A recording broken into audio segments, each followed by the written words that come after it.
ایک سبق آموز کہانی۔ ویڈیو کو اینڈ تک لازمی دیکھیے گا اور پلیز چینل کو سبسکرائب کرنا مت بھولنا۔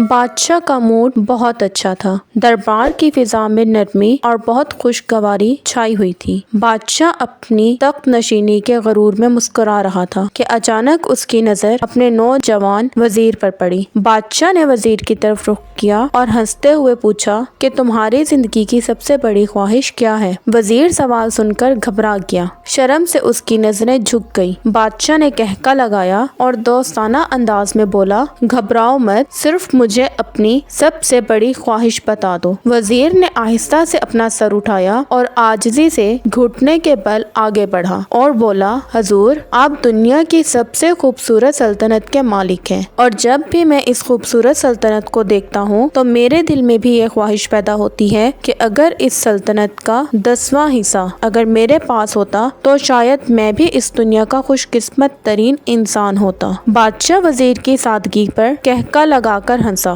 اور بولا، اگر میں تمہیں اپنی آدھی سلطنت دے دوں تو وزیر یہ سن کر حیران رہ گیا اور اس کی آنکھیں حیرت سے پھیل گئی۔ بادشاہ سلامت، یہ کیسے ممکن ہے؟ میں اتنا خوش نصیب کیسے ہو سکتا ہوں؟ بادشاہ نے مسکراتے ہوئے اپنے سیکرٹری کو بلایا اور 2 احکامات لکھنے کا حکم دیا۔ پہلا حکم یہ تھا کہ بادشاہ اپنی آدھی سلطنت وزیر کے نام کر دے گا، جبکہ دوسرے حکم میں وزیر کے سر قلم کرنے کا فرمان لکھوایا۔ وزیر ان احکامات کو دیکھ کر حیران رہ گیا۔ اس کے چہرے کا رنگ اڑ گیا اور دل کی دھڑکن تیز ہو گئی۔ بادشاہ نے احکامات پر مہر لگاتے ہوئے وزیر کی آنکھوں میں آنکھیں ڈال کر کہا کہ تمہارے پاس صرف 30 دن کا ٹائم ہے۔ تمہیں میرے 3 سوالوں کا جواب تلاش کرنا ہے۔ اگر تم میرے ان 3 سوالوں کا جواب ان 30 دنوں میں تلاش کر لیتے ہو تو میں تمہیں اپنی آدھی سلطنت دے دوں گا اور دوسرا حکم منسوخ کر دیا جائے گا، اور اگر تم ناکام ہو گئے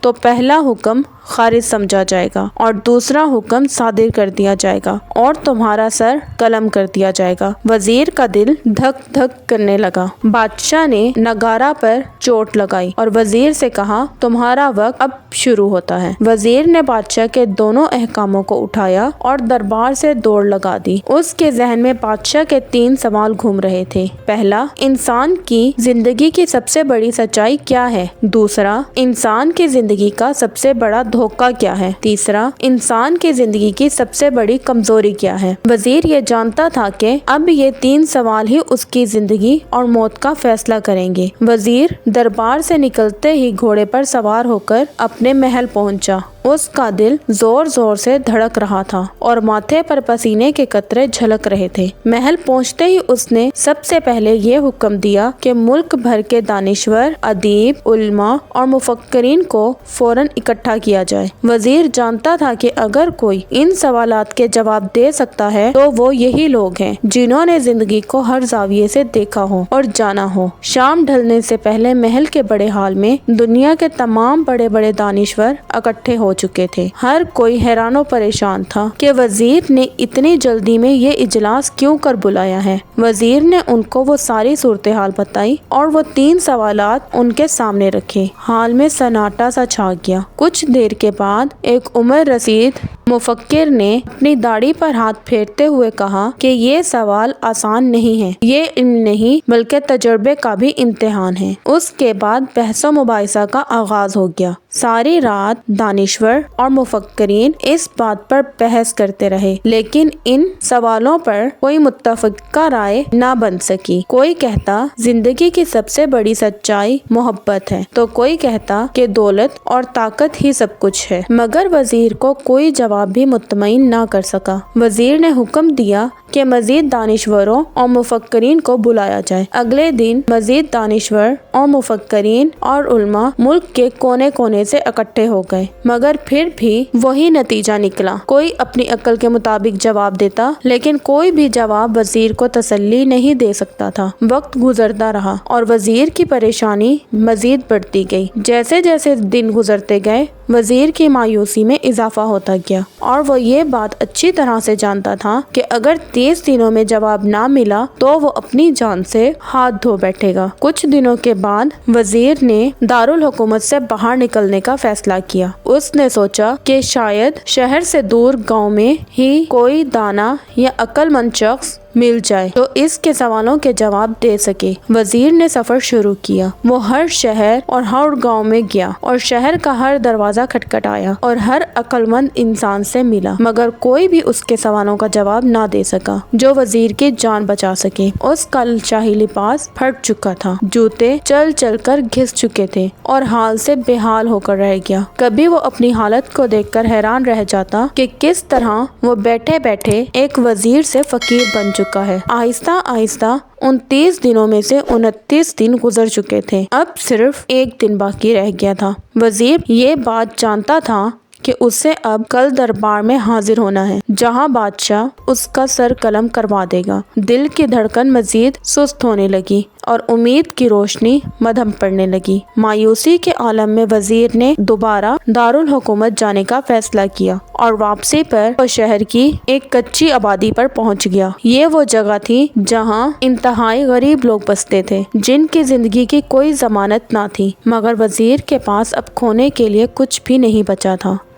کچی آبادی کے کنارے ایک بوسیدہ سی جھونپڑی تھی۔ وزیر کئی مسافت طے کرنے کے بعد اس جھونپڑی کے آگے سے گزر رہا تھا کہ یہاں پر گر پڑا۔ جھونپڑی کے اندر سے ایک فقیر نکلا جس کے چہرے پر سکون کی جھلک تھی۔ وہ سوکھی روٹی پانی میں ڈبو کر کھا رہا تھا اور ساتھ میں کتا دودھ پی رہا تھا۔ فقیر نے وزیر کی حالت دیکھی اور قہقہ لگا کر کہا، جناب عالی، اب آپ صحیح جگہ پہنچے ہیں۔ آپ کے تینوں سوالوں کے جواب میرے پاس ہیں۔ وزیر حیرت زدہ ہو کر فقیر کی طرف دیکھنے لگا۔ وزیر فقیر کی بات سن کر حیران رہ گیا۔ اس نے زندگی بھر دانشوروں، علماء اور عقل مندوں کے ساتھ وقت گزارا تھا، لیکن کسی کے پاس وہ جوابات نہ تھے جس کی اسے تلاش تھی۔ اب ایک فقیر جو ایک کچی سی جھونپڑی میں رہتا تھا، وہ کیسے ان مشکل سوالوں کے جواب جان سکتا تھا؟ وزیر نے لرزتی ہوئی آواز سے پوچھا کہ تمہیں کیسے معلوم ہوا کہ میں کون ہوں اور میرے سوال کیا ہیں؟ فقیر نے ہلکی سی مسکراہٹ کے ساتھ اپنا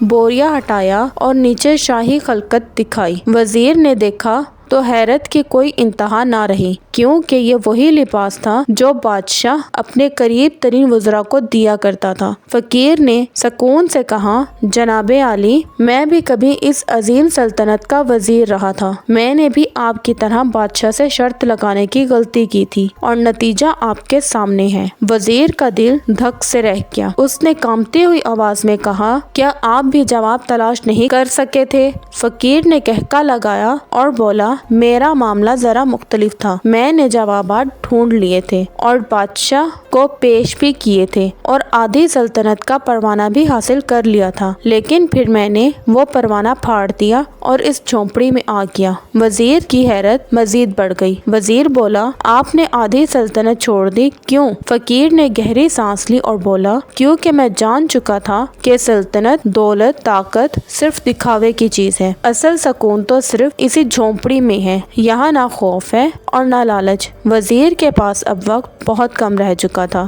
وہ جانتا تھا کہ بحث کا ٹائم اب نہیں ہے۔ زندگی بچانے کے لیے جوابات چاہیے تھے۔ وزیر عاجزی سے بولا، جناب، میرے پاس اب زیادہ وقت نہیں ہے، مہربانی کریں اور مجھے میرے سوالوں کے جوابات دے دیں۔ وزیر نے مسکرا کر کہا، میں تمہیں پہلے 2 سوالوں کے جواب مفت دوں گا، مگر تیسرے سوال کا جواب دینے سے پہلے قیمت لوں گا۔ وزیر کے پاس اب کوئی راستہ نہیں بچا تھا۔ اس نے فوراً ہاں کر دی اور ہر قیمت ادا کرنے کے لیے تیار ہو گیا۔ فقیر نے سکون سے کہا کہ انسان کی زندگی کی سب سے بڑی سچائی موت ہے۔ انسان چاہے کتنا ہی طاقتور کیوں نہ ہو، دولت مند ہو، عقل مند ہو، مگر وہ موت سے نہیں بچ سکتا۔ وزیر نے سر ہلایا۔ یہ جواب ناقابل تردید تھا۔ فقیر نے دوسرا جواب دیا، انسان کی زندگی کا سب سے بڑا دھوکہ زندگی خود ہے۔ ہم سب یہ سمجھتے ہیں کہ ہم ہمیشہ زندہ رہیں گے اور اسی دھوکے میں دنیا کے پیچھے بھاگتے رہتے ہیں۔ یہ جواب سن کر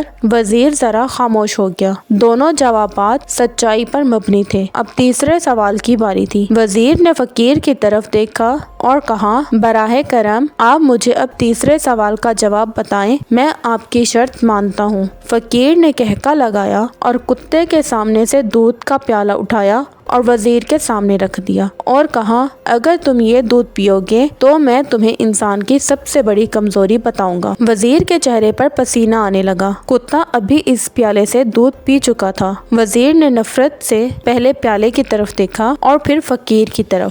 وزیر یہ سن کر سکتے میں آ گیا کہ کتے کا جھوٹا دودھ اس کے سامنے رکھا تھا اور اس کی زندگی کا فیصلہ اس دودھ کے پیالے کے ساتھ جڑا ہوا تھا۔ وزیر کی سانسیں تیز ہو گئی اور دل کی دھڑکن بے قابو ہونے لگی۔ ایک طرف اس کی زندگی اور سلطنت تھی اور دوسری طرف عزت نفس کا سوال۔ فقیر خاموشی سے وزیر کے چہرے کے بدلتے ہوئے تاثرات دیکھتا رہا۔ کچھ دیر کے بعد اس نے آہستہ کی آواز میں کہا جناب عالی وقت کم ہے آپ کے پاس، اب صرف دو راستے ہیں، یا تو دودھ پی لے اور اپنی جان اور اپنی سلطنت بچا لیں، یا پھر انکار کر دیں اور کل بادشاہ آپ کا سر قلم کر دیں گے۔ فیصلہ اب آپ کے ہاتھ میں ہے کہ آپ نے کیا کرنا ہے۔ وزیر اندرونی کشمکش میں مبتلا تھا۔ کیا وہ اپنی عزت نفس کی خاطر اپنی جان قربان کر دے یا زندگی سلطنت کی خاطر اپنی انا کو قربان کر دے؟ لمحے گزرتے گئے اور وزیر کا ذہن مزید خیالات میں الجھتا گیا۔ اگر میں مر گیا تو سب کچھ ختم ہو جائے گا اور اگر میں بچ گیا تو مجھے سلطنت ملے گی اور وقت کے ساتھ ساتھ یہ ذلت بھول جائے گی۔ آخر کار زندگی کی خواہش نے فتح حاصل کر لی۔ وزیر نے ہمت کر کے کتے کا جھوٹا دودھ کا پیالہ اٹھایا اور ایک ہی سانس میں سارا دودھ پی گیا۔ اس کے ماتھے پر پسینہ چمکنے لگا مگر وہ جانتا تھا کہ اب اس نے اپنی جان بچا لی ہے۔ فقیر نے کہکا لگایا جس میں دانش اور تلخی دونوں شامل تھی۔ اس نے وزیر کی طرف دیکھتے ہوئے کہا میرے بچے، انسان کی سب سے بڑی کمزوری غرض ہوتی ہے۔ یہی غرض انسان کو کتے کا جھوٹا دودھ پینے پر بھی مجبور کر دیتی ہے۔ یہی وہ کمزوری ہے جس کی وجہ سے انسان اپنی عزت نفس یہاں تک کہ اپنے پیاروں تک کو قربان کر دیتا ہے۔ وزیر خاموشی سے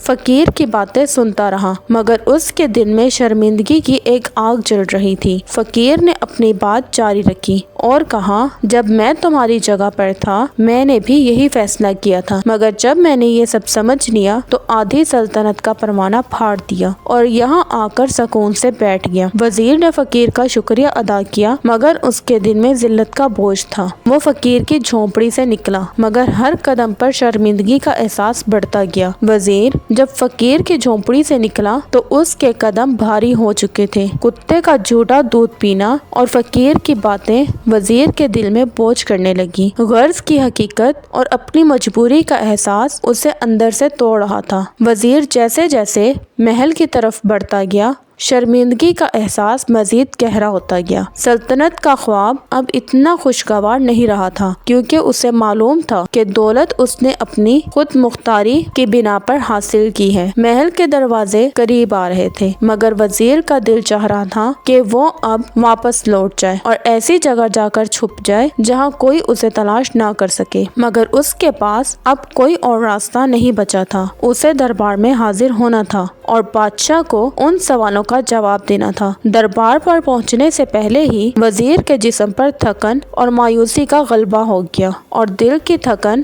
اسے اندر ہی اندر سے کھا رہی تھی۔ آخر کار وزیر محل کے دروازے پر پہنچا۔ جیسے ہی وہ اندر داخل ہوا ایک خوفناک ٹیس اس کے سینے میں اٹھی۔ اس کی سانسیں رکنے لگی اور دل کی دھڑکن سست ہو گئی۔ وزیر نے دربار میں جانے کی کوشش کی مگر اس کے قدموں نے اس کا ساتھ چھوڑ دیا۔ وہ گھوڑے سے نیچے گر پڑا، زمین پر لیٹ کر ایک لمبی ہچکی لی اور اسی وقت اس کی روح اس دنیا سے پرواز کر گئی۔ دربار کے خادم اور سپاہی دوڑ کر اس کے پاس آئے مگر اس وقت دیر ہو چکی تھی۔ وزیر کی لاش کو دربار کے دروازے پر دیکھ کر